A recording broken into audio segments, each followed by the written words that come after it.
እኔ ፖርኖግራፊ አያለው በጣም በሱስ የተጠመድኩኝ ሴት ነበርኩኝ። አንቺን ብሎ ጿሚ አንቺን ብሎ ይሄን አርገሽ የለ እንዴ እግዚአብሔር እኮ አይሰማሽም ሲለኝ በእንፉቅቅ ነው የሚሄደው። ቤተሰቦቼ ጋንግሪን ይሆናል ሊቆረጥ ይችላል እግሪ ሲሉ በቃ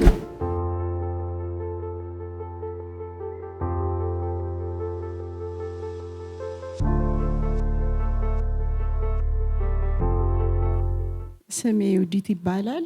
የመጣሁት ከሰሚት ነው። እግዚአብሔር ለኔ ያደረገው ብዙ ነው፣ በጣም ብዙ። ከመጀመሪያው ስጀምር በዚህ ቤተክርስቲያን በክርስቶስ ተልእኮ ቤተክርስቲያን የመጣሁት 2012 ላይ ነው። በዩቲዩብ አይቼ ነው የመጣሁት።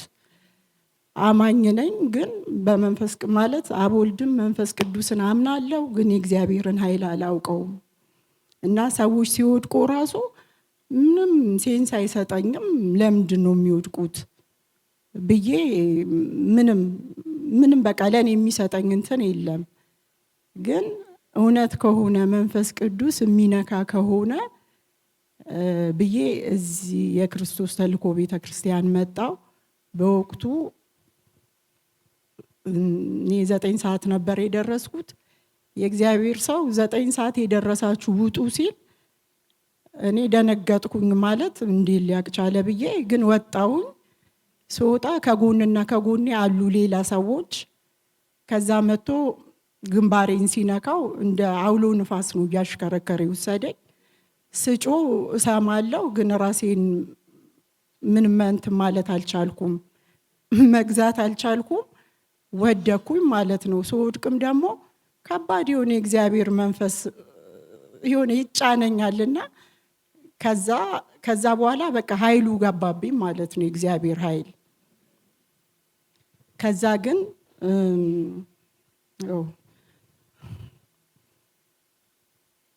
እግዚአብሔር ባለብዙ ምሕረት ባለብዙ ታጋሽ፣ ስሜታዊ በሆነ አትፍረዱብኝ። ጌታ ኃጢአቴን ይቅር ብሏል።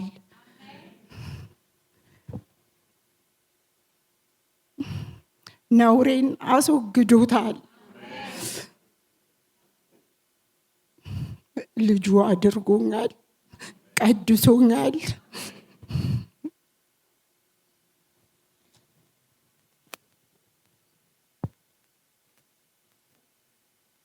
እንዳልኳችሁ ቅድም ክርስቲያንም ብሆን ብዙ የጠለቀ እውቀት የለኝም ስለ ቅድስና። እግዚአብሔር ቅዱስ ነው ብቻ የሚለውን ቃሉን ነው የማውቀው። በተረፈ ከእግዚአብሔር ጋር ያለኝ ህይወት ዝም ብሎ ክርስቲያን ዝም ብሎ ማለት ዝም ብሎ የሚመላለስ ክርስቲያን፣ የቃሉ እውነት የሌለኝ ሰው፣ በዛ ህይወት ውስጥ ጸያፍ ነገር እግዚአብሔር የማይከብርበትን ነገር። እኔ ፖርኖግራፊ አያለው በጣም በሱስ የተጠመድኩኝ ሴት ነበርኩኝ። ከዛ በኋላ ግን እዚህ እንዳልኳችሁ የእግዚአብሔር ኃይል ከነካኝ በኋላ ያን ነገር ሳልፈልገው ነው ማየው። ግን ለማቋረጥ ሞክራለሁ፣ አልችልም። ስጸልይ ደግሞ ስጾም ለመጾም ሞክራለሁ። ሰይጣን ድምጹን ነው የሚያሰማኝ ማለት ነው። አንቺን ብሎ ጿሚ አንቺን ብሎ ይሄን አርገሽ የለ እንዴ እግዚአብሔር እኮ አይሰማሽም ሲለኝ ጸሎቱንም ጾሙንም ትቼ እነሳና እዛ ነገር ውስጥ እጠመዳለሁ ማለት ነው። ከዛ በዚህ መሃል ውስጥ እዚህ የክርስቶስ ተልእኮ ቤተክርስቲያን ውስጥ 2 ዓመት ተመላልሻለሁ፣ እግዚአብሔርን ምሕረት ፍለጋ ማለት ነው። ስፔሻሊ አርብ እመጣለሁ። ከነ ድካሚ እያደረኩት ነው የምመጣው። ይህን ስናገር ለእግዚአብሔር ክብር ነው፣ ማንም አስገድዶኝ አይደለም።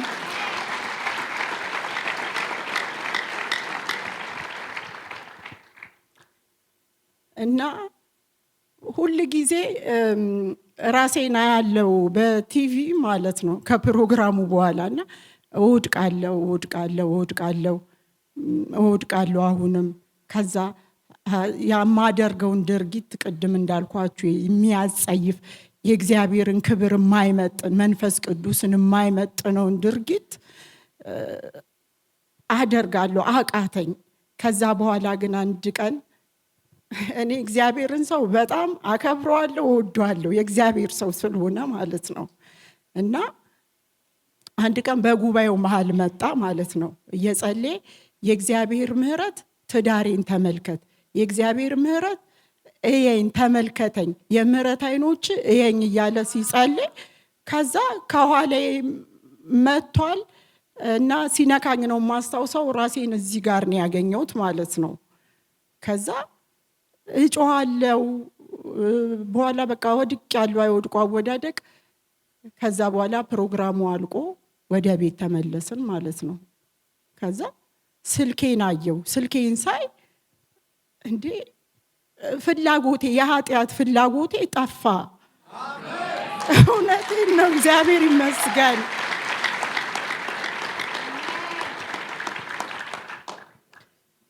በቃ የኃጢአት ፍላጎቴ ጠፋ እንዴ። ምክንያቱም ከዛ በፊት እናንተ ቢርባችሁ ቢጠማችሁ ይሻላል፣ የእግዚአብሔር ምሕረት ከሌለ ሰማዩ ናስ ምድሩ በቃ ይዞርባችኋል። እና ብቻዬን አለቅሳለሁ። ቤተሰቦቼ አያውቁም በዚህ ሁኔታ ውስጥ እንዳለው። እሰቃያለሁ፣ አለቅሳለሁ። እግዚአብሔር ሆይ ያ ኃይል ስለነካኝ እዚህ ስመጣ ማለት ነው እንደምፈወስ ነፃ እንደምወጣ አምን ነበረ። ያን ጊዜ ይጠባበቀው ነበረ እና ያንን ለኔ ያደረገልኝ እግዚአብሔር ፈወሰኝ፣ ማረኝ፣ ኃጢአቴን ይቅር አለኝ፣ በደሙ አጠበኝ። እግዚአብሔር ይመስገን።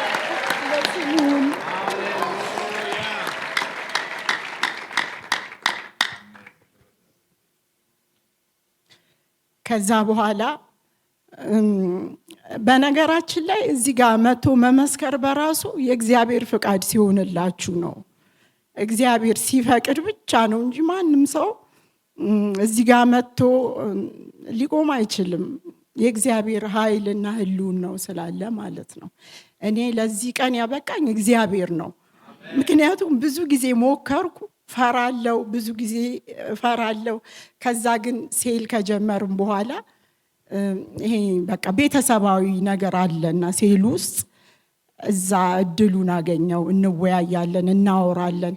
እንዴ እዚህ መናገር ከቻልኩኝ እዛ ደግሞ ጌታ ይረዳኛል። ምክንያቱም እዚህ ውስጥ ያሉት የእግዚአብሔር ሰዎችን በጣም አከብራለሁ፣ በጣም ነው የምፈራቸው ማለት ነው። እና እንዴት እነሱ ፊት እቆማለሁ? ጌታ ሆይ ግን በቃ አይ መወሰን አለብኝ ብዬ ያነሳሳኝ ሴል ነው። እግዚአብሔር ይባርከው ፓስተርን ይሄን እድል ስለሰጠን ማለት ነው። እና ከዛ በኋላ በቃ ማየው ራሱ በጣም መጥፎ ጸያፍ ህልም የሚያስጠላ። ዛሬ ከሌላው እንድጋ ካደርኩ ሌላ ነገር እንደዛ ራሴን እከሳለሁ። አረ ጌታ ወይ ሰብስበኝ አልኩኝ። በቃ ሰብስበኝ፣ እኔ የምጠቅምህ አይነት ሰው አይደለሁም፣ ሰብስበኝ። በቃ ግራ ግብት ብሎኝ ነው ያ የእግዚአብሔር ምሕረት እኔን ያገኘኝና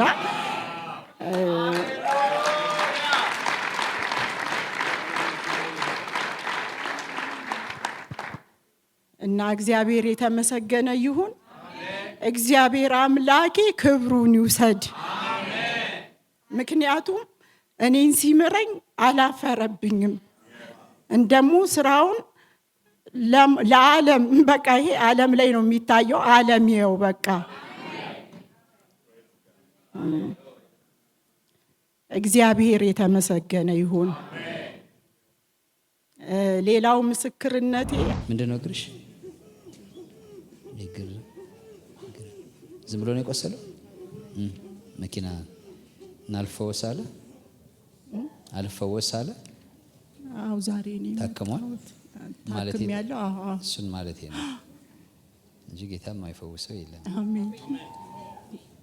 በጌታ በኢየሱስ ስም አሜን።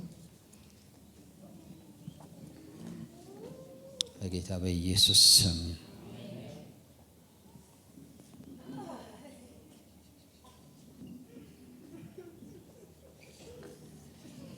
በኢየሱስ ስም ተፈወሽ፣ እግር ተፈወስ፣ እግር ተፈወስ። ቀስ በይ ልቀቃት። ቀስ በይ እንዳትወድቂ። ቀስ በይ፣ ቀስ በይ፣ ቀስ ተረጋጊ።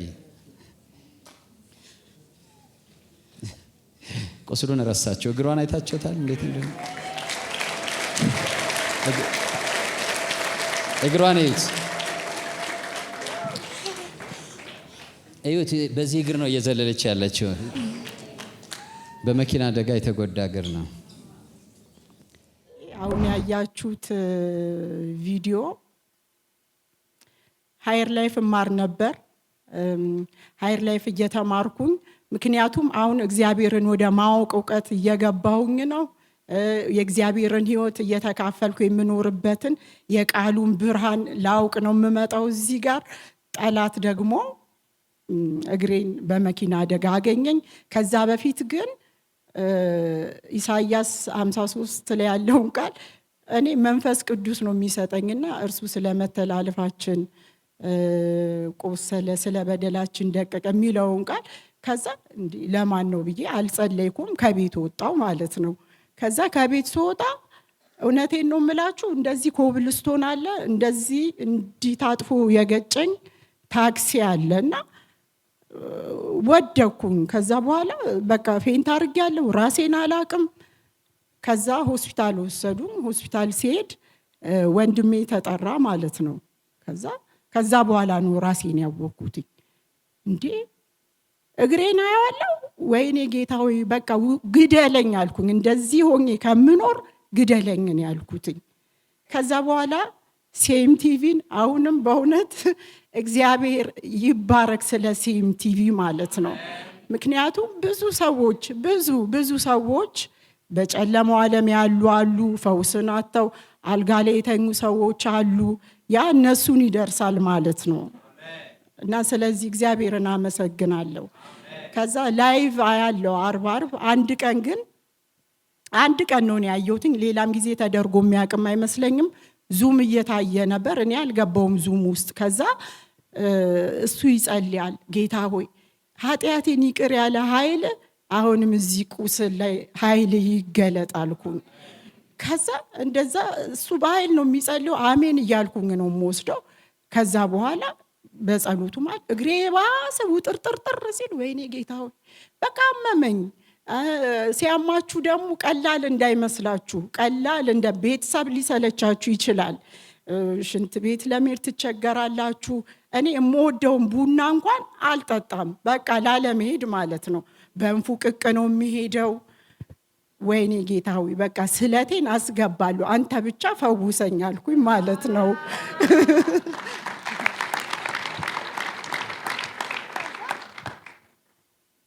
እየተጸለየ ከጸሎቱ ካበቃ በኋላ ጠዋት ተነሳው። ከዛ እርገጩ ይለኛል። ሌላ ቀን በክራንች ነው ቀስ ብዬ የሚሄደው። አረ እግዚአብሔር ወይ እንዴት እረግጣለሁ፣ ያማል እኮ እላለሁ ከእግዚአብሔር ጋር ማለት ነው። ከዛ እኔ ሳላስበው ራሱ እግዚአብሔር ነው ያስረገጠኝ የሚመስለኝ። በጣም ተጫንኩ። ከዛ ትርትር ብሎ ጥቁር ነገር መግል ደም ወጣው። ከዛ ቤተሰቦቼ ጋንግሪን ይሆናል ሊቆረጥ ይችላል እግሪ ሲሉ፣ በቃ እግዚአብሔር እነዚህን ሰዎች አፍዝጋልኝ እኔ ያልኩት። ያን ድምፅ መስማትም አልፈልግም። ከዛ እግዚአብሔር አምላኬና አባቴ እጁንና ምሕረቱን በእኔ ላይ አደረገ ማለት ነው። አሁን እንዳያችሁ በቲቪ ላይ የእግዚአብሔር ሰው ሲጸልይልኝ እውነት ያኔ በቃ እኔ ምክንያቱም ራይድ ይዤ ነው የመጣሁትኝ እና የኛ ቤት ደግሞ 4ኛ ፎቅ ነው። ሴል የመጡ ሰዎች ያውቃሉ። ለመውረድ በጣም ተቸገርኩኝና ልጅቷን ደውዬ ነይ በቃ መልሽ ይልላስል። ልጅቷ ደግሞ ስልክ የላትም። በቃ ብረቱን ይዤ ዝም ብዬ እንትን ብዬ ወረድኩኝ። ከዛ እዚህ ስመጣ በራይድ መጣው። ከዛ በኋላ እዚህ ስገባ እግሬን በላኝ። ወይኔ ምንድነው በቃ ፈውሱ እንደተጀመረ ገባኝ ማለት ነው ለኔ። በዚሁ አጋጣሚ ምዝገባና ክትትሎችን በጣም ላመሰግናቸው ፈልጋለሁ። እግዚአብሔር ይባርካቸው። ምክንያቱም በሽተኞቹን የሚቀበሉበት የሚያስተናግዱበት ፍቅርና ርህራሄ ሳየው አለቀስኩኝ። እንደውም በቃ አይዞሽ እንዴ አይዞ መባል ትልቅ ነገር ነው በነገራችን ላይ እና የጸጋ ወር ነበር የመጣውበትም ከዛ ተራይ ገብቶ ተጸልይልኝ በቃ የጌታ ኃይል ሲነካኝ በጣም ደስ አለኝ። ውስጤን ደስ እያለኝ ነው። እንደውም ፓስተር ተረጋጊ ሲለኝም አዳምጧለሁ፣ ግን መረጋጋት አልቻልኩ እና ጌታ ኢየሱስ ፈወሰኝ። ሲሄድ በራይድ ነው የመጣሁት፣ እያነከስኩ ነው የመጣሁት። በእውነት ነው የምላችሁ፣ ያው እግዚአብሔር ፊት ነው የምነግራችሁ። ራሴ አስፋልቱን ተሻግሬ ታክሲ ይዤ ሄድኩኝ ማለት ነው።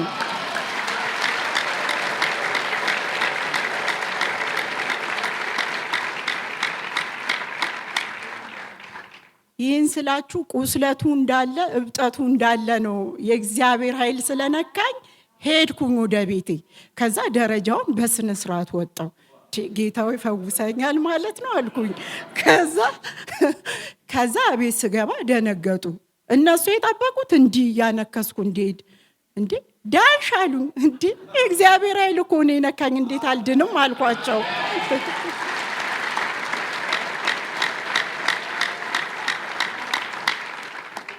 ከዛ በኋላ እዚህ ጋር አሁን ለማለት የምፈልገው ሰዎች የእግዚአብሔር ኃይል ከነካቸው ወይ ከነካችሁ በኋላ እግዚአብሔር አንዴ ነክቷቸዋል። አትጠራጠሩት ኃይሉን። ከፈወሰ ፈወሰ ነው። እግዚአብሔር ሰው አይደለም። ዛሬ ፈውሶ ነገ ደግሞ ፈውሴን አነሳለሁ አይልም። እግዚአብሔር ሊመላለስ ይችላል። በቃ ኃይሉ ነክቷቸዋል። ጠብቁት እግዚአብሔርን። 15 ቀን ያብጣል ይጠፋል፣ ያብጣል ይጠፋል። ከዛ በእውነት ነው የምላችሁ ፈጽሞ ንቅል ብሎ ጠፋ። ከዛ እግዚአብሔር ይመስገን ሃየር ላይፌን ቀጠልኩ ማለት ነው።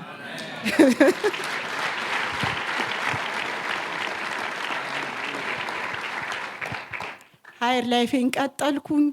በቃ ደስ የሚል ህይወት ውስጥ ደስ የሚል የእግዚአብሔር አብሮነት የእግዚአብሔር ህልውና ጋር የእግዚአብሔር መገኘት ጋር ረሃብ ጥማቴ እሱ ሆነ።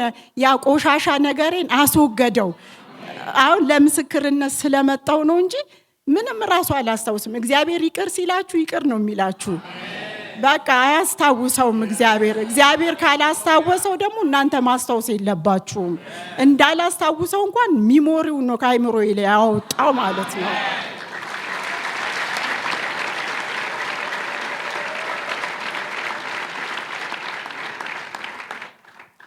ቅዱስ ሆነው ለሚቀድሰው እግዚአብሔር ስሙ የተባረከ ይሁን። ማደሪያው ይባረክ፣ ዙፋኑ ይባረክ። እግዚአብሔር የተመሰገነ ይሁን። ለኔ የደረሰ እግዚአብሔር አምላክ በዚህ ስርዓት ውስጥ ላላችሁ ሰዎች ይድረስላችሁ በጌታ በኢየሱስ ስም። ግን ሳትታክቱ እግዚአብሔር ቤት ተመላለሱ። ምክንያቱም ለሁሉም ጊዜ አለው። በቃ ለሁሉም ጊዜ ስላለው እኔ 2 ዓመት ከነድካሜ እንደዛ ይሆንኩ መጣለው። ደግሞ እግዚአብሔር ሰው ሲጸልይ ወይኔ እግዚአብሔር አሁን ፓስተር ኃጢአቴን ያየውን እላለሁ።